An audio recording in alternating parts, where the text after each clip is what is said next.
But that's where the blame lies, because the numbers suggest that even if the Magic are league average, they're like 16-6 when they make 33% of their three-pointers. And 33% is not, league average is about 36. So the Magic could just get to league average offensively as far as perimeter shooting goes. They'd be one of the best teams in the league. So you got to start there no matter what, any conversation you're having with the offense. And, on the flip side, the Magic's identity defensively as a young team is also something that I think you attribute to Coach Mosley. Getting guys to buy in defensively it can be a mental trick when you're talking about 25-year-olds and under. So I think that's another feather in his cap. I think Coach Mosley's one of the only things holding this thing together. Jake, it's you tell this, they tell the tale where it's if they just shoot 33%, then they're 16-6, and that's got to give you hope going into the playoffs, right? So, with all that being said, how far into the playoffs do you think this Magic team can go? Oh, I mean, that's a great question, right? So again, at the beginning of the season, everybody said the top 4 seed in the Eastern Conference was where you set the expectations. Last year, we were the 5 seed. You lost every away game in the opening round series with the Cavs. So you figure how important it would be for this team to get home court in that opening round, and that was the goal. Right now, you're in the 7th seed. You're 4 games behind the Detroit Pistons, who just won't stop winning. They've won 7 straight. With 21 games left. Which is weird, by the way. Sorry to interrupt. That's a really, really weird situation up there. If anything, it's a testament to, in today's NBA, I mean, last year they had an historic losing streak, and it was one of the worst seasons in Detroit Pistons history. They've had some bad ones the last 10, 15 years. And this year they're the toast of the Eastern Conference. They made a coaching change, but the ironic part is the Cavs, who smoked us last night, J.B. Bickerstaff was the coach last year, unceremoniously shown the door. Kenny Atkinson comes in, the Cavs have taken off. JB goes to Detroit, and he's turned that thing around. So, credit to the Pistons. I think it's a cool story. But the Magic right now are looking at probably a play-in scenario. And, with Atlanta, with Miami, with Chicago, I think you would like your chances. But, if you're going to shoot the ball like you did last night, I don't feel confident going into any sort of a play-in scenario or playoff series. So first things first, try to get right and save a little face. You got to wear what happened last night like that. You can't just watch the tape from that game and move on. You got to figure out how to approach games better and get off to better starts, how to lock in a little bit more, and how to be a little bit more physical than you were last night. And with Golden State tomorrow, that'll be a good test.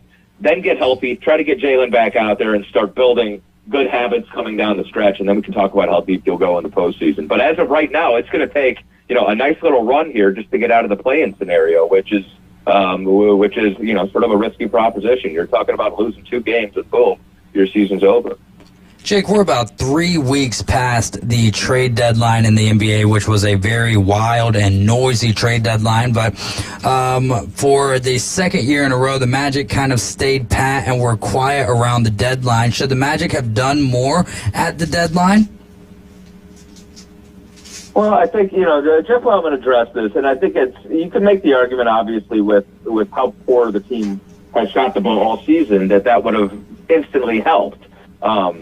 But, Jeff's argument, I think, was valid as well. He said, we kind of were playing our worst basketball as we approached the trade deadline. And so when you're on the phone and you're trying to negotiate and you're trying to hold on to whatever leverage you have, and everybody knows that you need shooters, I think it probably makes it difficult. And Jeff said teams are trying to squeeze us. So I think it's easy to say, that guy would look good in Magic Blue, or they should have traded for that guy, or this team got that guy for this much, we should have given that up. But I think the idea of letting go of any long-term assets before we've seen what Paulo in year 3, Franz, Jalen in year 4 look like together on the floor this year, and the group that they put together in the offseason truly looks like when healthy, I think it makes sense to sit on some of those chips at some point, because you've identified Paulo Banchero and Franz Wagner as those foundational pieces. At some point, you are going to make a move, whether it's through the trade or through the trade market or through free agency. At some point, you're going to have to cash in either future draft picks or trade some salaries and try to get whatever that piece is that you feel like puts you over the top. I think right now you still need time to identify whatever that piece is. Jake, the Magic had a 7-game homestand, and they're in the midst of that. 4 more games left on it. Tomorrow night, you guys have the Warriors at 6 p.m., and that'll be right here on ESPN Northwest Florida. Then 2 games against the Raptors and closing out the homestand with the Bulls. What would you like to see from the Magic on these in these next 4 games coming up?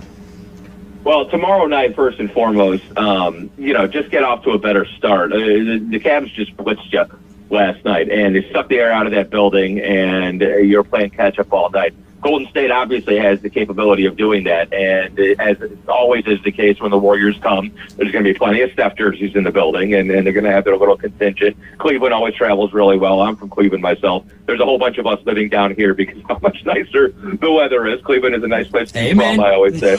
Love it up there. Don't love it right now. You got to. I think you have to try to inflate some energy back into the building tomorrow night against Golden State, and it needs to start early in the game.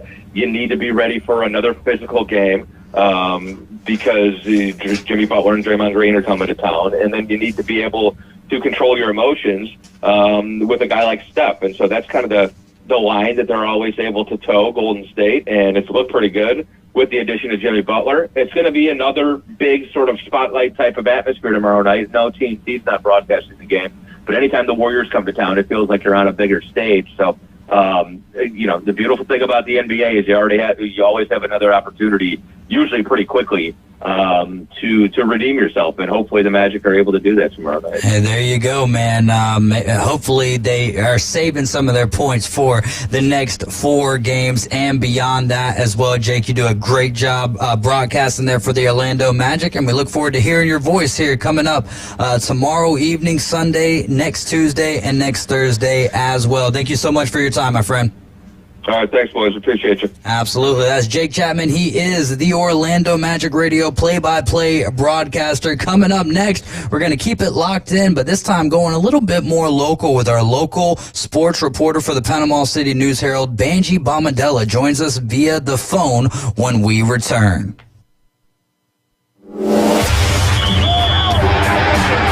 Keep the game going with ESPN Northwest Florida.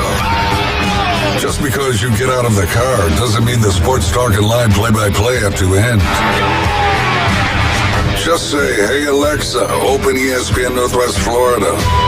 From Michigan Avenue to the Man Cave, from the car to the kitchen, we've got you covered. Keep the game going. Hey Alexa, open ESPN Northwest Florida. Good afternoon, this is Joanna on ESPN Northwest Florida with your forecast on this Wednesday. Sunshine the remainder of the day with a light breeze at 6 miles per hour coming out of the southwest, and look for it to be 71. Tonight there will be a mixture of partly cloudy skies and slight fog with the temperature reaching 59. Slightly foggy in the morning, but otherwise some clouds tomorrow with a high of 69. This weather is sponsored by Mid-South Lumber, the best little lumber yard in Panama City.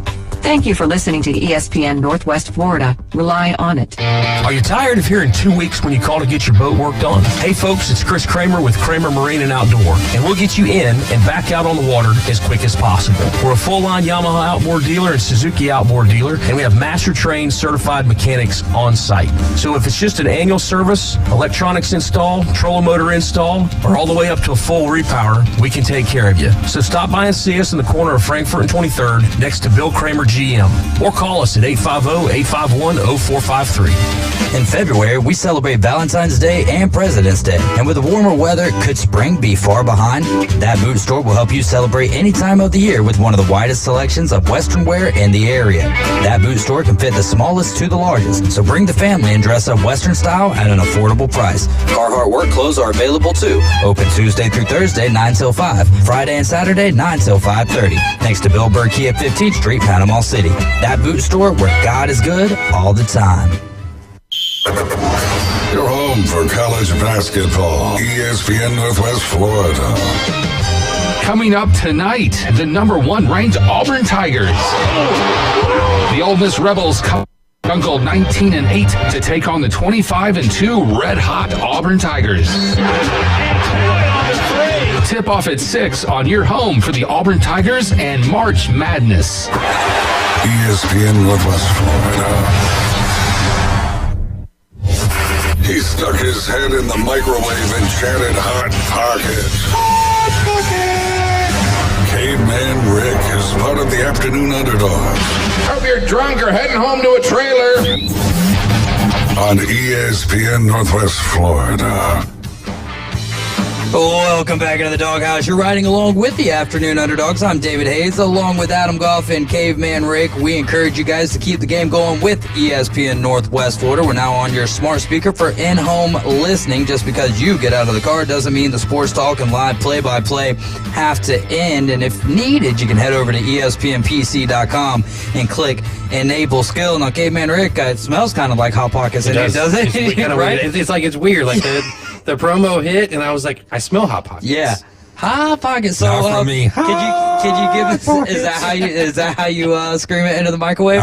No, man. No? Hot Pocket. I mean, Have you ham ever and been cheese able to Hot Pockets, get? Have you? right? I mean, Well, I'm a pepperoni. Pepperoni? But do you remember when didn't they used to have like a broccoli and cheddar?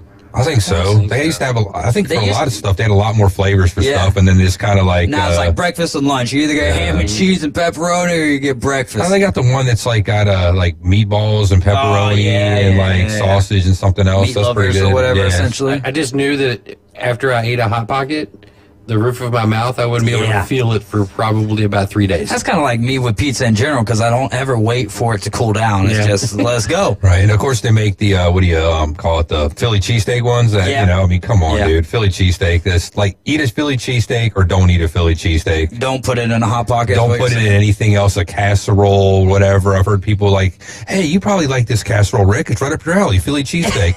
No. Have you ever been able to utilize the microwave while your head was inside of it, like get it to actually run? Nah, it doesn't work that way, man. That's how he gets his hair to. Yeah, that's how you dry your hair. There you go. Got the Philadelphia Flyers jersey on this afternoon, looking absolutely fly. We're going to go over to the phone line now, and we're back to 2 phone lines, ladies and gentlemen. So you can call 850-215-6290. If we got someone on the air, we can put you on the air with them, and y'all can just hash it out, and we'll just sit back and we'll judge the debate from there. But Banji Bombadella live over there from, I believe, Rutherford. What's going on, Banji?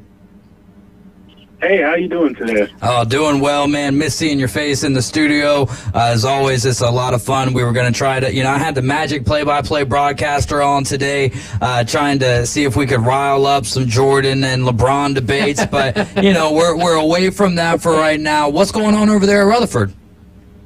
Yeah, Rutherford, they're hosting signing day. They did a signing day for 3 football players. Roman Holmes, he was the running back number 1 for Rutherford this year, and he signed today with Lighthouse Christian College. Holmes was, like I said, running back number 1. He rushed for 471 yards and 6 touchdowns this year. And then we also had Chasden Scott. He signed with Marine Maritime Academy up there in Maine. So Scott was the second leading tackler for the Rams defense. He had 57 tackles, 3 sacks, and an interception this year. And then Logan Lacona, he was the center on that offensive line for the Rams. Who he spearheaded the front that they totaled 1,438 rushing yards, and they had a 1,000-yard passer. He's also going to the Maine Maritime Academy. Wow, so cool. Teammates staying together. Chaston Scott, not only was he great defensively, but he was also trouble to bring down, especially from that fullback position. So great stuff there, great accomplishments, and glad that they're moving on to the next level. And while we're on that, before we get to Arnold and their state championship, you recently pinned up a story on Rutherford's Aaliyah Willett. Tell us about that young superstar and all that she's accomplished as a state champion. Yeah, so even before the signing day, they actually did a special presentation for her. The principal of the school gave a special plaque for her because she did make history. She's the first ever Rutherford Lady Ram. Did we lose Banji? We might have lost Banji, and if so, we'll get him back on because we have a superstar behind the board there in Caveman Rick. It's David Hayes, Adam Goff. 850-215-6290 is the number to call. Don't forget that we are also your official radio station on the Gulf Coast for March Madness, and it is going to be mad this year. We're going to have AG's team back in the thick of things for the first time in, 2 years? I mean, if you got a number besides beside your name in college basketball at this point in the season, more than likely, unless you just have a terrible folly upon your hands, they're going to make the tournament, right? Oh, yeah, no, they're into the tournament. I think they're one of the locks, honestly. Gotcha. I mean, they have enough quad one wins. They don't have any bad losses with the exception of Georgia Tech, which was on the road. But I mean, they've only had the one loss since mid-December, which was that Georgia Tech game. But yeah, I mean, they're guaranteed a double bye in the ACC tournament, which, you know, the ACC is obviously down this year, but they're ranked 19th right now. I would see them in that 6 to 7 line. I think the highest for them was probably the 5, and that's if they just go on a run in the ACC tournament. So, but no, it's exciting. The only thing that really stinks about this, Dave, is that Louisville is finally relevant again, and Selection Show Sunday will not be the same without Greg Gumbel. Yeah. You know does he have ties to Louisville? No, but like he's so synonymous with like the Selection Show Sunday and you know, so it won't be the same for you, and it's been a while. Right, because I haven't experienced it in a few years, Dave. So, and that's tough as a Louisville. I mean, basketball's been the bread and butter. Obviously, baseball's good every now and again. Football now with Coach Braum has been on its way up. That his first year there, they had an incredible year. But basketball is what you look forward to as a Louisville Cardinals fan. That's what you're raised on. Yeah. There you go. We'll get Banji back in the building with us here very shortly. When was the last time that Kansas and UNC missed a tournament in the same year? Because it's not looking so good for Kansas. They've been on a pretty bad stretch. They did bounce back, beating someone in the Big 12 pretty handedly. But last week, the losses to Utah, BYU, just not looking good for their chances in the tournament. Or how do you feel about that?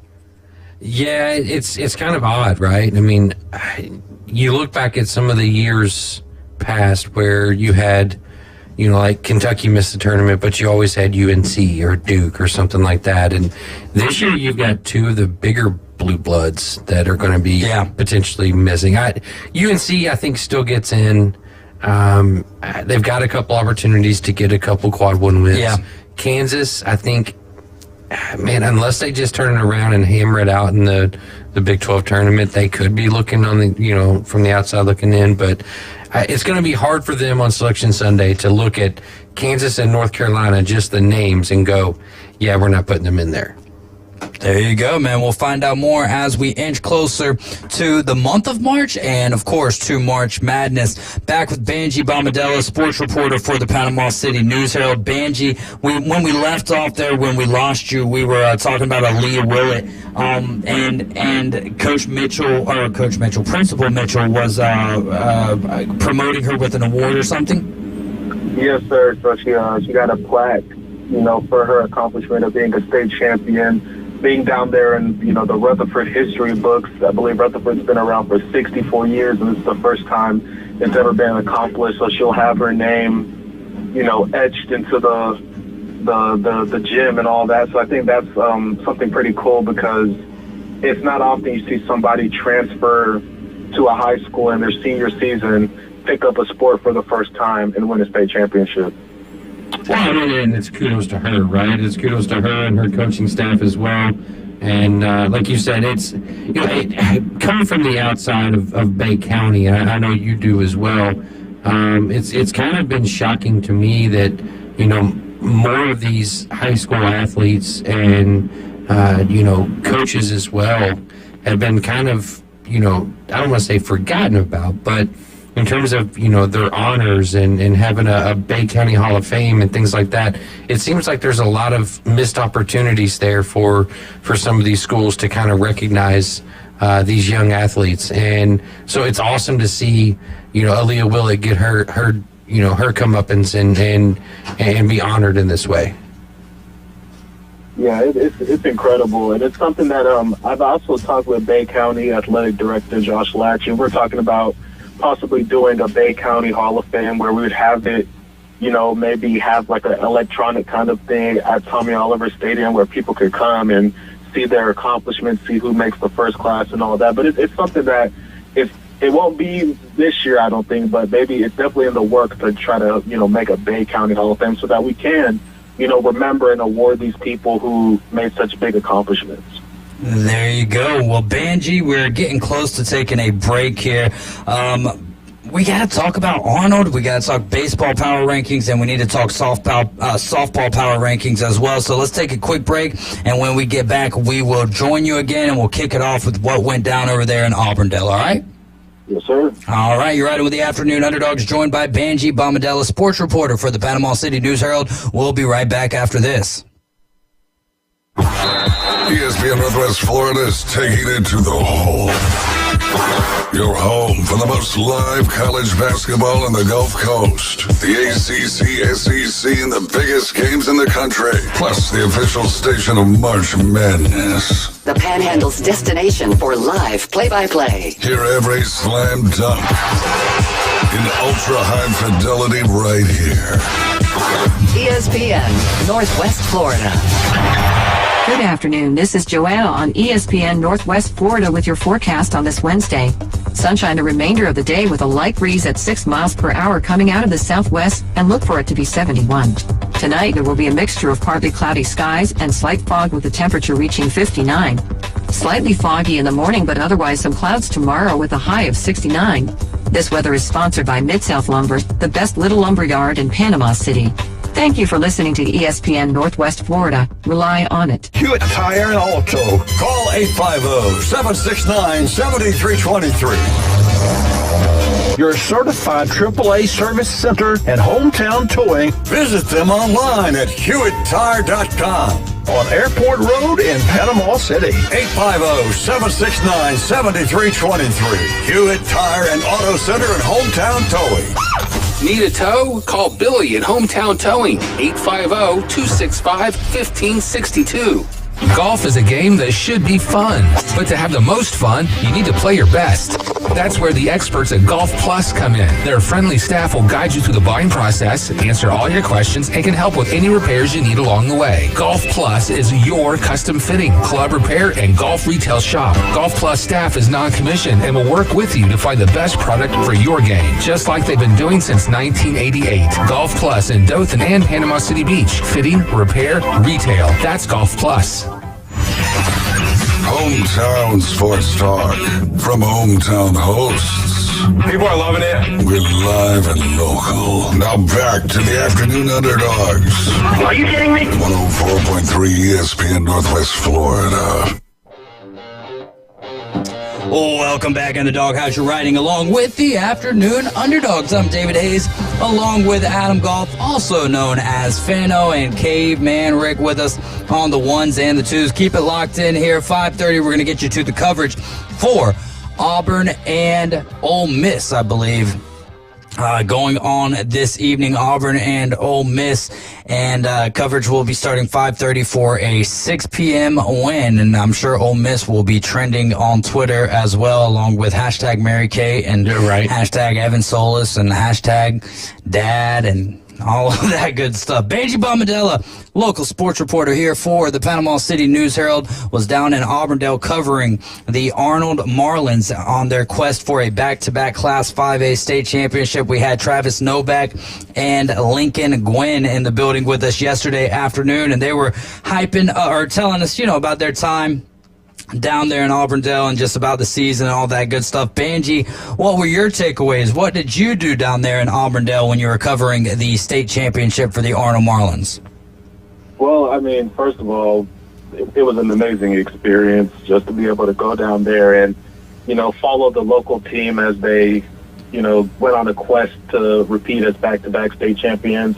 And, after making that 6-hour drive, we actually went straight to the team's hotel to do a couple of interviews and a couple of things before, like the night before the game. So hopefully that should be coming out maybe later this week.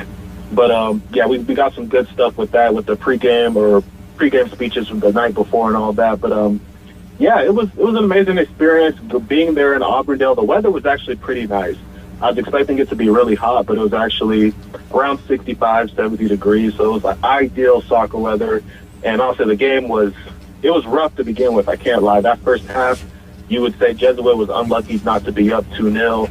But, with Lincoln in the back as a rock, and they go into the half 0-0. But then that second half, man, that's when everything started to become more lively. Jesuit scores, but then Travis, the man from Seattle, the guy he's been the guy each and every game in this playoffs. He's had an impact, and he tied it up. And then going to penalties, you couldn't have written a better story. It's deja vu all over again. Same situation, different goalkeepers this time.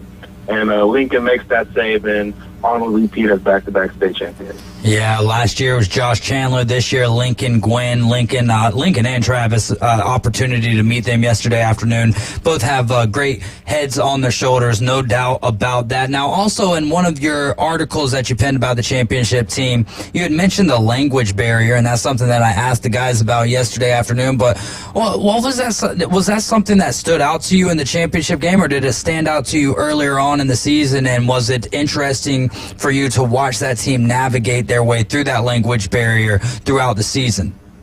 It was a bit of both, because we were, like you brought up yesterday about that game against McClay and all that happened there. When I tell you the amount of Spanish I heard, the amount of different languages I heard that game, it was definitely like, okay, I'm wondering, are they just speaking like that because it's commonly, it's soccer, it's an international sport. More people outside of the U.S. play soccer than in. So I was like, okay, that kind of makes sense. But then the night before the game, when we went to the team's hotel, the Coach Hammond wanted the seniors to come up and say a few things. Some of the seniors, they needed translators. And I was just like, oh, so this has been a thing all year that they've been trying to navigate that. Okay, translate what he's saying so he can say it to the team kind of thing. So it's something that it's remarkable, because it's key players that are, needing the translators. But like they said yesterday, they just have certain terms that they use that can help navigate around that. There you go. Well, let's dive into well, hold on. Let's ask you this question. Do the Arnold Marlins go back to back to back, Benji? Ooh, you know what?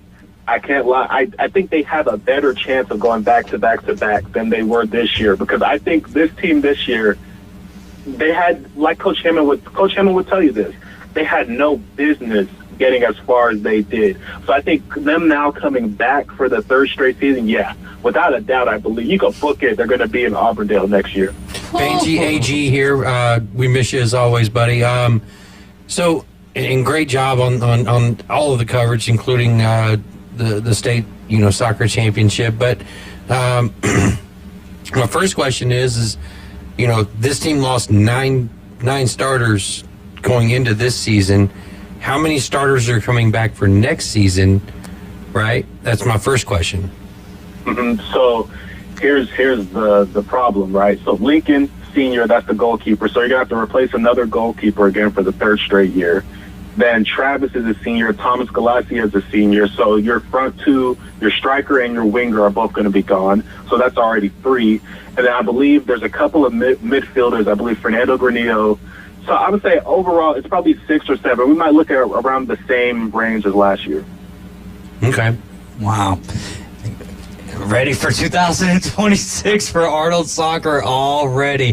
They're a dynasty, right? High school, if you're 3 out of 5. But sorry, Matt, I just remember my second question for Banshee. Yeah, go ahead. We were waiting on a California team to either win or lose to decide whether or not Arnold was going to be the national champion or number 1 ranked team. Do we know anything that's happened there? Yeah, we have to wait till the state championship game is on Friday the 28th. Oh, okay, so it's still impending. Got you. Yeah, just Sarah Catholic over there in San Juan Capistrano, California. We're hoping, not to hope against people, but hey, we kind of hope they lose, so it makes it an easier thing, or it makes it, at least Max preps to think about it. Now, is Banji Bombadilla going to be traveling out to California to watch that game? Keep tabs on this one for us. No chance. No chance. That's what you got. All right, Vince McMahon with the entrance music there. All right, let's move on to baseball here. Power rankings. Let's dive into those and talk about some of the games of the week.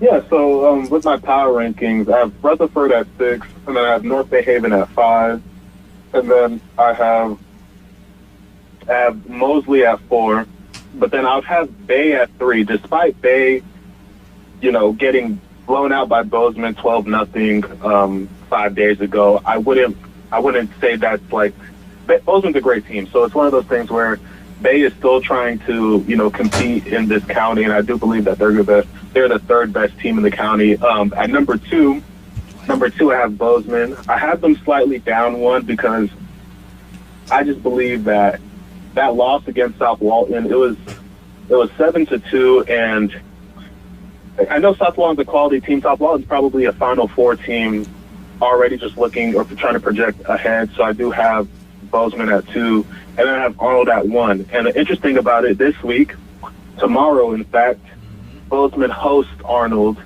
at 6:30 p.m. over there up at Bozeman. So that's probably the game of the week for baseball. That's got to be the game of the week. But there's some other good ones as well. You got Rutherford. They're struggling right now, 1-4. Tonight they are on the road taking on Franklin County at 6 p.m. Then you got Bluntstown traveling to Port St. Joe tomorrow afternoon for a 5:30 first pitch. Rutherford and North Bay Haven play tomorrow night at 6 p.m. But also Niceville, 6-1. They travel to Mosley, who is 4-2. And that first pitch will be at 4:30. What does Mosley need to do to get a win against their arch nemesis in the Niceville Eagles? Well, I mean, baseball, like many coaches around here would say, it's a pitching game. So, I mean, as long as they keep the bases as clean as possible, don't allow any walks early and stuff like that, as long as the bats are hot, the pitching is excellent, Mosley will have as good as a chance as anybody. Well, Arnold also is in 2 of the games of the weeks, right? The biggest games of the week. The biggest being the Arnold-Bozeman game tomorrow night at Bozeman, 6:30. But how about Friday? Bay is 5-2, and they travel over there to Arnold, 5-1 for a 6:30 first pitch. Who do you like in that game? Do you think Cooper and Eli homer in the same game again? Ooh, I think it's one of those things where I think without a doubt Cooper probably will. I think Cooper homers in both games this week, tomorrow and Friday, honestly. Ooh. And then no, nothing against Bozeman or Bay, but I just think Cooper is a level above any other hitter we have and probably any other pitcher we have in the county. So I do believe that Cooper should be locked in for at least one home run out of these 2 games. I hope I didn't jinx him. I hope you do well. That is the sport that you will absolutely jinx someone in. Most superstitious players ever. Then Mosley, Friday night, they are 4-2. They travel over there to South Walton, who is 5-0 to this point. 6:30 first pitch. Let's move over to softball, Banji. Let's start off with your power rankings there. Yeah, with softball, I have Rutherford at 6. I have Mosley at 5. I have not North Bay Haven. I have, sorry about that. I have Bozeman at 4. I have Bay at 3. And then I have Arnold at 2 simply because they've only played one game. I mean, they've only played, I believe, 1 or 2 games. That game was against Destin where they run ruled them 15-0, which that's not really anything you can really, prove with that. When you run rule a team in the 3rd inning, that team probably isn't as quality as much of the teams around here. And I have North Bay Haven at 1 because they simply are playing the best softball right now. Last night they defeated Wakulla in 11 innings. It was a 11-inning thriller, so wow. I think I have North Bay Haven still at 1. They're still probably the team to beat. And I'd say per game, Arnold, if you want to see a game that will probably end quickly, go down there to Arnold softball versus Mariana. Mariana's 0-5. Arnold, I wouldn't be surprised if they run rule Mariana, but that to me is like a game to watch this week. Yeah, and then Friday, Arnold will be hosting Choctaw at 7 p.m. So you're right, I would agree with you there. Port St. Joe hosting Vernon. Friday at 5 p.m. Arnold Friday hosting Choctaw. As Banji mentioned, Arnold tonight hosting Mariana at 6 p.m. And the North Bay Haven's going to be on the road tomorrow night. They take on Alta at 6 p.m. Banji, don't know if you got the opportunity, but did you see any highlights or check out the Luka return? Not Luka return, but Luka's first game against the Mavericks last night? Yeah, I caught some of the first half, and some of the shots he was putting up, I was like, there's no way that's going in. And then it went in. I was like, every time he was turning around to that Madden bench, and I was like, I felt some pride in it. I was like, I love the pettiness of basketball, man. Yeah, absolutely. And you see LeBron? You see how good he's moving at 40? Just saying, guys. I do have to agree with you on that. I mean, how good he is moving, how quickly he gets to the locker room at times. I mean, that guy is absolutely. No, seriously. We have this argument all the time, but what LeBron is doing at this age, what he's done throughout his entire career, but what he's doing at this age is, man, it's unheralded. It really is. I mean, you can't say nothing Brady about his in longevity. Football at 43, 44. Yeah. And LeBron, what he's doing. I mean, and there's a lot more young whippersnappers in the NBA. Well, but football's physical, but he's also got 5 guys protecting him, if not more, at all times. LeBron's out there, and he's basically alone just because it's a one-on-one kind of sport. So. There you go. So to the Lakers, what kind of a run into the playoffs do you think the Lakers make this year? Are you more on do the Nuggets make a run? OKC is one of the top teams. The Nuggets, that they're going to catch fire at some point with Nikola Jokic. The Golden State Warriors with the addition of Jimmy Butler. Who comes out of the West at this point now after we're about a month after the trade deadline? It's tough because I don't want to be that person to say, the Lakers are going to come out. I think the Lakers make the Western Conference for finals. I just don't think. I don't know if it's going to be okay. It's a bold take, Cotton. Okay, I would say, I'm going to just say it. The Lakers come out the West. All right, so the Lakers in the NBA Finals, Bronny and LeBron winning Bronny, man. I have to, man. That's a storyline. You know that it is. Come on, you're a journalist for real. A father-son duo on the same team in the finals, you couldn't script that. He was not going to play. Exactly. He's there for decoration. If they get there, he's playing at least one game. He'll hoist up a shot. JJ Redick will make it happen. Guys, please. Benji's like, all right, I've had enough of you already this week, and it's shorter than our normal time together. Benji, thanks so much for your time, my friend. Thanks for all that you do for the area. We appreciate you and all your coverage. Yes, sir. Thank you, guys. That's Benji Bombadella. He is the sports reporter for the Panama City News Herald, and he does a wonderful job. Make sure to go check out his articles on the News Herald's website. You're riding with the Afternoon Underdogs. Our final segment is going to be a long segment, but our final segment of the day coming up next, and we've got 4 questions for Fano. We'll take your questions as well. 850-215-6290. Weather in the Panhandle never stops. Turn to 104.3 ESPN Northwest Florida. This is Joanna with your latest forecast. Up to the minute weather reports all day long. A chance of thunderstorms and moderate rain. In-depth storm coverage. Winter Storm Enzo. And breaking weather as it happens. Hurricane Helene. ESPN Northwest Florida. We do have a tropical storm warning. Rely on it. Good afternoon. This is Joanna on ESPN Northwest Florida with your forecast on this Wednesday. Sunshine the remainder of the day with a light breeze at 6 miles per hour coming out of the southwest, and look for it to be 71. Tonight there will be a mixture of partly cloudy skies and slight fog with the temperature reaching 59. Slightly foggy in the morning, but otherwise some clouds tomorrow with a high of 69. This weather is sponsored by Mid-South Lumber, the best little lumber yard in Panama City. Thank you for listening to ESPN Northwest Florida. Rely on it. PCB Hobby, the beach's premier hobby store for sports cards, comics, coins, and trading card games. PCB Hobby carries the largest selection of boxes and packs from the latest releases of brands like Topps, Panini, Leaf, and more. Looking for a specific player or team? PCB Hobby has a wide assortment of raw and graded cards. They carry parallel rookie, game used, and autographed cards in both modern and vintage. Have a collection you want to sell? We buy, sell, and trade. PCB Hobby on Back Beach Road, just east of Florida Linen. Call 850-320-8388. Los Rancheros has been doing it right for 20 years. Los Rancheros brings a top-shelf dining experience to you with the opening of their beautiful new building. Watch all college and pro games on Los Rancheros' 14 large-screen TVs with great drink specials daily from 2 to 5 and during all the games. Los Rancheros, the place for live sports and great food on 23rd Street between Jenks and Harrison. WPLQ Port St. Joe, WGSX New Haven. Powered by Panama City Toyota. ESPN Northwest Florida. Your home for college basketball. ESPN Northwest Florida.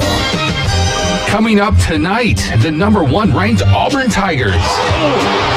The Ole Miss Rebels come into the jungle 19-8 to take on the 25-2 red-hot Auburn Tigers. Tip-off at 6 on your home for the Auburn Tigers and March Madness. ESPN Northwest Florida. When the sun sets on the Emerald Coast, the freaks come out and play. Hi, I'm a recovering crackhead. Hand me that shotgun. The Afternoon Underdogs. Get on your knees!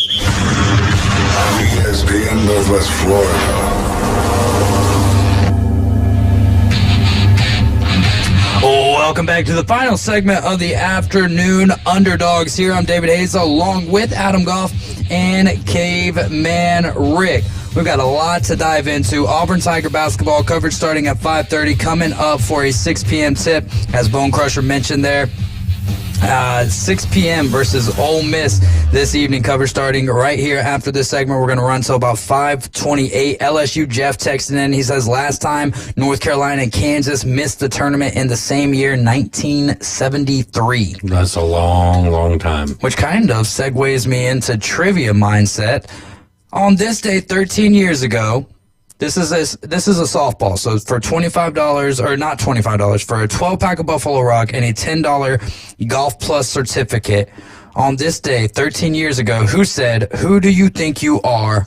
I am." Oh, I know that answer. Yeah, exactly. It's a softball. Who do you think you are? I am. And it is not a sport that we necessarily talk a whole lot about, if ever, here on the Afternoon Underdogs. 850-215-6290. This segment is 4 questions for Fano. I just come up with 4 random questions, and of course, we'll take your questions as well. You can call in, talk with Fano, or you can text them. But Fano, tell the people about what it is that you do, and then also what the beautiful Carla Goff does. Well, you can catch me out on Whatnot.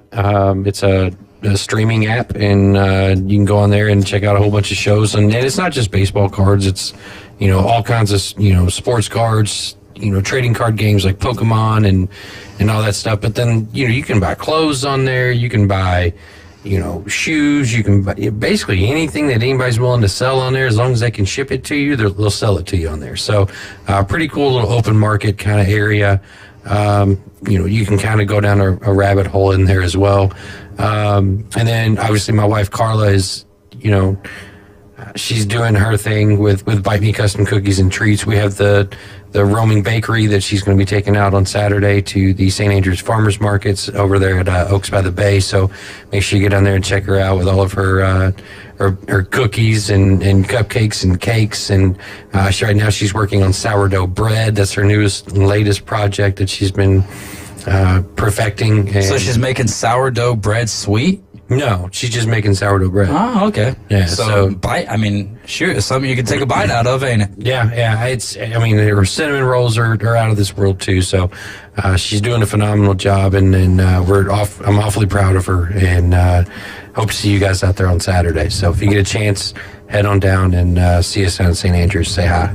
There you go, man. Great stuff there. And we did some live taste testing right here from some Bite Me Custom Cookies, and they were cookie sandwiches, right? Cake sandwiches. Mm-hmm. Yeah, they weren't cookie. They were cake sandwiches. They were so daggum good too. And I'm not a big sweets guy, so when I'm sitting there just like salivating over sweets, that Rick walked in and he goes, "No cake today?" Yeah, I mean, you kind of supposed to get some because you will. Yeah. I mean, you know how it goes, man. You look forward to it all week long, and then you get spoiled, and now it's like, okay, Carla, what's going on? But no, she does a great job. And she, if you're a real estate agent and you want to have her assortment for your open house, she can do that. She can make anything happen for you. Just get up with Bite Me Cookies on Facebook, right? Facebook, Instagram. She has a website. Social media, period. 4 questions for Fano here. We'll start with the NFL. Should the Rams trade or should they keep Matthew Stafford? I say trade. I say if you're dealing Cup and you're gonna deal, you're gonna be making moves to go younger. Just go ahead and go younger. I think you trade Matthew Stafford. I think there's still some teams out there that could utilize him, and maybe it's a bridge year for a team like maybe it's Minnesota, right? Maybe you trade him to Minnesota, you get another year for JJ McCarthy to learn and get healthy. But you're still competitive with Matthew Stafford, right? I think the Browns make some sense, like Rick and I talked about earlier. But if you're the Rams, you've got to start looking at going younger offensively, because your offensive line is just now starting to was just starting to gel as the season was ending. We saw what that defense was capable of out there in Los Angeles. So I think it makes absolute sense for the Rams. And I would love to see the Rams go and get Tyler Shuck from Louisville. I swear. I mean, everybody's laughing at me, but if you just watch, you might get the last laugh. If you just pay attention, I'm not the only one talking about Tyler Shuck. Yeah. And the kid is, obviously he's older. He's 26, I think, 25, but I could see him with somebody like McVay, right? Because you go from Jeff Brom and Brian Brom to McVay. I think that's a pretty good kind of transition. They just used the draft pick in Stetson Bennett.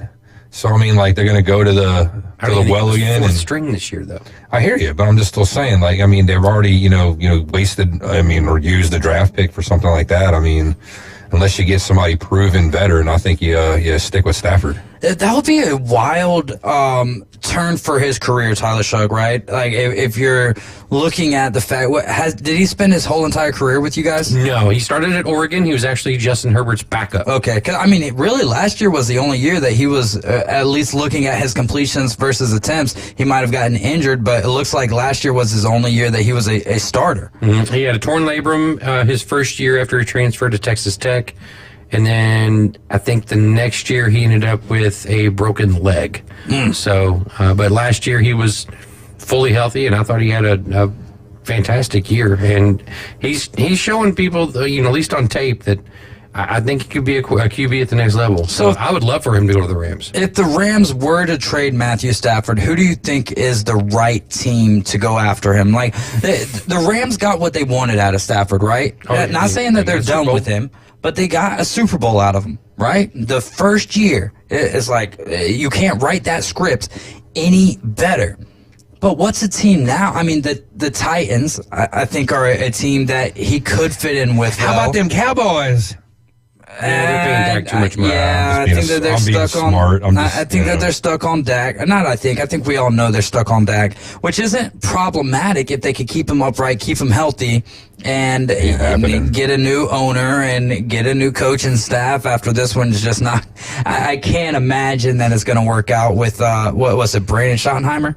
Brian Schottenheimer. We'll see how it works out for him. Marty. We'll see how it works out for him, but yeah, I mean, are the Giants a legit, like, if Matt Stafford goes to the Giants, are the Giants now a team that can contend for maybe not the NFC East title, but a seventh seed in the NFC division of the NFC conference playoffs? I think if you're the Giants, you just go young, right? Even if next year or this upcoming season is a quote unquote wasted season, you've got to build towards something. You can't keep going backwards and getting older, right? It's got to be like, for me, like I said earlier, I think the perfect situation for Stafford, or for a team that's looking to get somebody like Stafford, would be Minnesota, right? Let JJ McCarthy have another year to get healthy, to get stronger, to learn the pro game, and who better to learn from than Matthew Stafford? Right. And it still keeps Minnesota competitive for an entire season. Yeah, and they'll have to play against the Lions twice a year. So I think Minnesota makes the most sense to me. So the Jets. So that leaves Sam Darnold on the market at that point. Right. I like that. I mean, if I had my choice between Sam Darnold or Matt Stafford, I've got a lot of love for Matt Stafford, but I just think that the upside, like, you get 2 to 3 more years, I believe, out of Sam Darnold. That's what I would do. With Matt right now, it's year by year, and the guy's taking so many hits. That's where the reality is for me. is if you were saying which quarterback gives you the best chance as a Tennessee Titans fan in 2025, it would be Matt Stafford, because Sam Darnold's going to go from having this offensive line, this decent offensive line, to having the best wide receiver in the game, or at least top 3. Okay, top 2 really, right? It's Justin Jefferson and Jamar Chase, and you go from that to going in front of this offensive line that is leaky at best. That's putting it nicely. And then on top of that, your best wide receiver, and this is no, shame towards him, but it's Calvin Ridley. And then you look at down the line, and it's like your number 2 is possibly Nick Westbrook-Akine. I'm not a huge fan of that, whereas Matt Stafford has been in positions where things have been less than ideal, but has found a way to be successful. What about Jacksonville? Maybe if Cohen doesn't he's not sold on Trevor Lawrence. A lot of money on that contract. I think that's going to be the experience. Year 1 for Duval. It has to be. It has to be Trevor Lawrence. And Mac Jones being your backup. The Jets make a little bit of sense just because they're the Jets. And you go from Devo to recycling older quarterbacks, obviously, Rick. But in keeping with... He'll retire before in keeping up with the Joneses, that's what the Jets seemingly do, right? So... and the Jets, it's not like the Jets don't have talent on the offensive side of the ball. So I don't think it's a terrible, terrible fit. But for me, if I'm Minnesota... and I'm not signing Darnold to this huge contract, but I'm not sold on J.J. McCarthy being ready yet, Matthew Stafford to me makes sense. I just think if it's not an ideal situation, he's going to retire. It could be. I mean, would it be more fortuitous if you're not getting the trade partner that you want just to stay with the Rams for one more year? Like if football's not out of your system entirely? Yeah, they could cut him, obviously. And at what point does Sam Darnold sign with another team and then Aaron Rodgers is the Vikings quarterback? That's got to happen, right? It has to happen. I would love to see that, actually. It would be funny. I mean, it would be absolutely hilarious. Look out, Jordan Love. Now you got that path. Yeah. Here in about another 10 or 12 years. Hey, we'll have to see. What do you think? Well, I don't want to dive into that. So, what about the Browns? I mean, the Browns we know Deshaun Watson's not going to be playing quarterback for him this year. Do they make a play for Sam Darnold, for Matt Stafford specifically? I think you have Does Myles Garrett end up as a Ram, even though they came out and said that they're not going to trade him? But we know, we're right now in that time of the year where teams are going to be talking extra heavy as we get closer here to the first round of the NFL draft. I think at the Browns at 2, you have to take quarterback. Myles Garrett could be a draft day trade, too. Wait till then. Wait to make a move at the draft, make some noise, make a splash, if you will. But regardless, whatever the Browns do, it's going to be a mistake. If you were the Titans and the Browns offered you Myles Garrett and their first round pick, do you take that? Trade back one spot? Yeah. 100%. 100%. There you go. I don't think that would happen. I don't think that it would happen either, but I mean... You would need to give up more. Well, especially with Harold Landry coming out today saying that he wants a trade. And I mean, Harold Landry really hasn't been able to stay healthy, so it's like, all right, Harold Landry, like a 5th and a 6th, maybe? At best. I think that a 5th round is putting it nicely. All right, a 5th or a 6th rounder at best at this point, so I don't know. But, yeah, the Browns are going to Brown, and they're going to do their thing, but to me, I think the Browns end up probably taking Shadur Sanders and go that route, and they end up paying that price for another decade, so... All right, we'll move on to question number 2 for 4 questions for Fano, live from the Bendians Best Move Studios. Give Quentin a call, 850-583-0814. Which old guy has the better statistical season? We're talking Major League Baseball here, and our old guys are Justin Verlander with the Giants or Max Scherzer with the Blue Jays, who had a couple of ABS calls go against his way, but he won't have to deal with that during the regular season. In fact, I got another question to add to the layer with Tito. I want to say Scherzer. Verlander can't seemingly stay healthy. I know Scherzer's had his bouts as well. It's going to sound weird saying it, but I feel like he could probably have more success against the AL East than the NL West, just because the NL West I think is far superior. particularly with the Dodgers there. But I mean, a successful season to me for either of these guys is 25 plus starts, right? Maybe 150 to 160 innings. I think if you had told the owners of the Giants or the Blue Jays, we're going to get 160 innings out of either one of these guys, I think you take it all day long, right? So it's weird. I don't like it seeing all of these future Hall of Famers that are just bouncing from team to team at the latter part of their career, because it's just, you see them and you go, well, man, I don't remember them on that team. Like, I don't want to remember Max Scherzer, great Tiger, great national for, being a Blue Jay, Yeah. So, but I think Scherzer probably has the best chance, I think, in my opinion, to have a great season. I think Verlander should just retire, man. He's got Kate Upton waiting for him, dude. Just go home, dude, and just chill with the woman. You know what I mean? I remember that was one of my favorite Sports Illustrated swimsuit editions of all time, when she was on the front of that. The cat dance. Yeah. Oh my Cat goodness. Daddy. I think I would go Max Scherzer too, but it's going to be hard because the Blue Jays have the. I don't want to say opportunity, because it's not an opportunity, but if things aren't going their way, they could blow it up and try to see what they could possibly get. Because it's not looking well for Vlad Jr. to re-sign with the Blue Jays. So can they get anything out of him? Bo Bichette.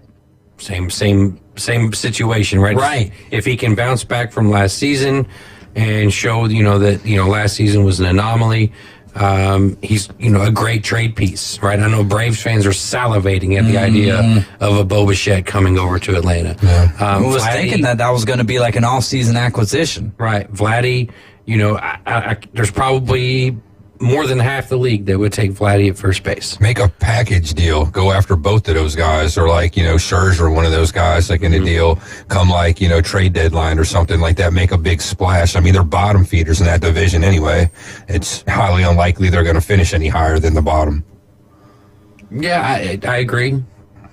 Well, man, I just, if I'm the Blue Jays and you're already in the tough American League East, right? Will the Red Sox have a rotation that could put them into that top 3 conversation with the Yankees, the Orioles, and then is it the Red Sox? Is it the Rays? Could it be the Blue Jays? The Blue Jays, really, I think, man, the conversation could be totally different had they landed Roki Sasaki. The Blue Jays? Yeah, the Blue Jays. It could be different. But then again, we don't know if it's going to materialize with Roki Sasaki over there in 10-man rotation LA Dodgers world either. Right. And he did give up a big bomb, but it's spring training right now. This is getting acclimated. But He's that been gives them pitching in time to different develop, leagues. too. Exactly. There's no pressure on him. They have plenty of people there, starting out. So, like, he can go into it. He can ease himself into the rotation and have time. Whereas, like, if he was to go to, like, the Blue Jays, they'd be looking at him as like, dude, you got to save us. Yeah. While we're still on the subject of baseball, how did you feel about your new manager, Tito? Yeah, over there, with the Cincinnati Reds, and he was telling the vets, hey, don't even think about challenging any of the balls and strikes, right? We're not going to be using this in the regular season. I can't tell you at least 3 commentators that I've heard commentating spring training games sit there and say, oh, this is going to be interesting to see how it plays out in the regular season, which is we're not using this in the regular season. The Yankees commentator said, I believe it was the Brewers commentator, and I can barely watch Braves spring training games because it's the radio broadcast, which I love the radio broadcaster guys. They do a wonderful job, but it's like it was like if I made the lower thirds, the score bug, if you will, and was doing the camera work at the same time. Like, I just, at least from the game that I was able to see. But neither here nor there. How did you feel about him telling the vets, don't do this? Like, this is not going to be a part of our repertoire. I think that's very a veteran managerial job there. Oh, 100%. I mean, if you're not utilizing it during the season, then, what's the point of it? Now, granted, 2 days ago, they actually did use the challenge Well, he said the young guys could use it because they're used to using it. Right. But at the end of the day, he's right. Unless Manfred comes down and says, yeah, we're going to stick with it for the regular season, then they're not. Then maybe, they changed the no sticky tack mid-season, right? I mean, crazier things have happened in baseball. Fair enough. So it's Manfred. He's going to do what he's going to do. Right. But no, I think it's wise. I think it's smart to, because don't lean on that like it's a crutch, because when it actually comes down to it and it's serious, baseball, it's not going to be there for you. Yeah, but then again, it's not Manfred. It's like these other sports leagues as well. It's the owners. He's the mouth and he's the face of the owners. It's what the owners want. Yeah. That's what his job. His job is to be their voice. So it's not Manfred. It's all the owners. Jimmy says, hey, let's not forget my White Sox will lose 125 games to match our 125th season. He might be right. I mean, what do they even have over there? Lou Bob still, right? They have Lou Bob. They have a lot of young talent, but man, it's no Garrett Crochet. No. He's with the Red Sox. I feel like that's one of the more underwhelming signings or underrated. You mentioned Roki Sasaki. That was to Kyle Teal, the catcher they traded from the Red Sox in the Crochet deal. He's the young catcher that took Sasaki deep. It's kind of fitting, though, if they get murdered this season. I mean, they are in Chicago, right? Yeah, right. Kind of fits. Sorry, Max. Oh, White Sox, man. Yeah, they look to be in a very troubling situation. Bases clearing sack fly the other day. In spring training? Yeah. No. So the White Sox, I can't remember who they were playing, but the other team had bases loaded, and there was a fly ball to center, and it basically lands off of the center fielder and on a sac fly. Well, he catches it, but then the ball gets thrown around, and all 3 runs end up coming home to score. It's like watching Little League Baseball. Oh, my God. Sorry, Jimmy. Yeah. So was this, I'm guessing that this was a few nights Diamondbacks? ago. Oh, wait, no, this is Diamondbacks Rockies. It was a few days ago. So it was White Sox involved? Yeah. Okay. This one right here is the White Sox or the Rockies and the Diamondbacks. And it looks like Ketel Marte hit a deep fly ball, and then it's the Rockies. So it was right the Rockies, here, not the White Sox. Yeah, Okay. Another team worthy of 125 losses at that point. What about the A's this year? They're going to be the Athletics. Do you think that they actually make a move? And furthermore, let me ask you this. This is something that was kind of blowing up on Twitter. The fact that the A's, they're going to be in Sacramento for 3 years, but they don't want any ties with the name of Sacramento. Do you have an issue with that? I don't think that there's what's the point of rebranding for 3 years? It is 3 years, but we're going to Vegas very shortly. Right. No, I'm fine with that, but I love this team. I think they're fun. I think they're going to be one of the teams that you look at down the road and, come August, September, and you go, this team is hanging around. And, they actually spent some money this offseason, which was very unathletic-like. Right. But that young core with, Lawrence Butler, Zach Geloff, Jacob Wilson they just brought up. They've got Nick Kurtz that they just drafted. I don't know if he's going to get called up yet, but there's a lot of good young talent over there. And Rooker. Brent Rooker is as good as JJ Bleday. Yeah, JJ Bleday. Let's go. Bleday. So I know my buddy CC's excited. I think they're going to have home field advantage. I think playing that smaller park's going to work well for them. Dude. You know who's going to have a home field advantage? Is the Tampa Bay Rays playing in Steinbrenner. Right, that's where I was getting. Who has the bigger home field advantage? I mean, tickets for going to games at Steinbrenner, from what I'm reading, is $60, which, we're talking about Major League Baseball at a minor league park. It's like going and watching spring training on steroids to an extent, right? Like you're going to get the best view that you've ever gotten for the most part. And they also have $20 standing only tickets. Yep. $20 to go stand in a stadium where there's no bad view. If you've been to Steinbrenner, there's not a bad view there. And it's also and you're going to see Junior Caminero hit 45 bombs. Right. Because that ballpark is 315 to the corners in both sides. I said this not too long ago. Like, I think that I'm going to try. The Braves play the Rays at Steinbrenner very early in the season. I think I'm going to try to get down there for a game.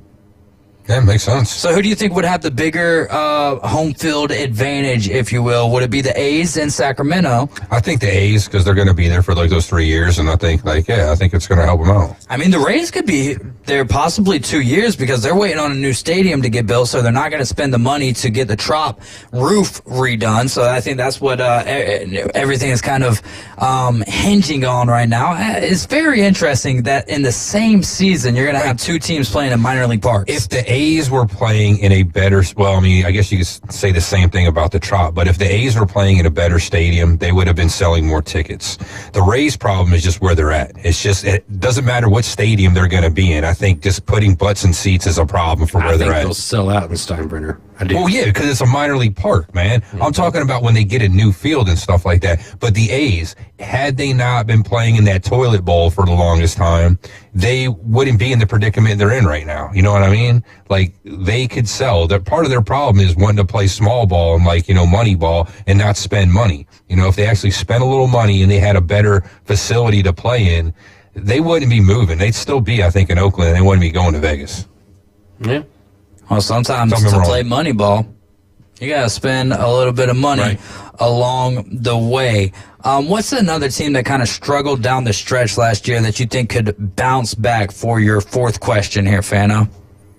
I want to say the Mariners, man, but they just always kind of pee down their leg. They got the pitching staff to do it. That's what bothers me the most. Well, the thing is their park is not a very hitter-friendly park, which helps their pitching staff, but on the other side, they've just not done enough to get J-Rod any help in that lineup.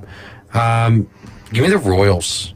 Oh, I love the Royals. And they did kind of implode a little bit down the stretch, but they still made the playoffs. And then they ended up beating, I believe, the Orioles? I think the Royals. Well, the Royals were that hot team. Yeah. And so the Diamondbacks of 2 years ago. Yeah, but they didn't make it to the World Series, obviously. Right. Yeah, that's true. The Royals are a team I'm keeping an eye on in the American League, in the National League.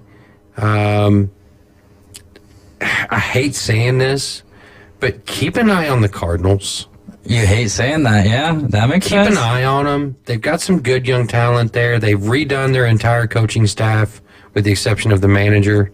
They've always had quality pitching, and there's a name out there, J.J. Weatherholt. He's the kid that they just drafted out of West Virginia. I think the 6th or 7th overall pick. That kid's going to be a stud. Wow. Well, that is going to do it for us this afternoon. AG, as always, so much fun having you on. Caveman Rick back there on the ones and the twos. He'll be back with us tomorrow afternoon. Auburn basketball coming up next. Just remember, Jesus loves you. So do I. Y'all have a great evening. Stay safe out there and lay off the road rage. ESPN Northwest Florida. It's the Coach James Hale Show. I hate Monday. You've been nice today. He's an old. I'm trying to do Alabama update. Yeah, we know. Rudely interrupted by two people.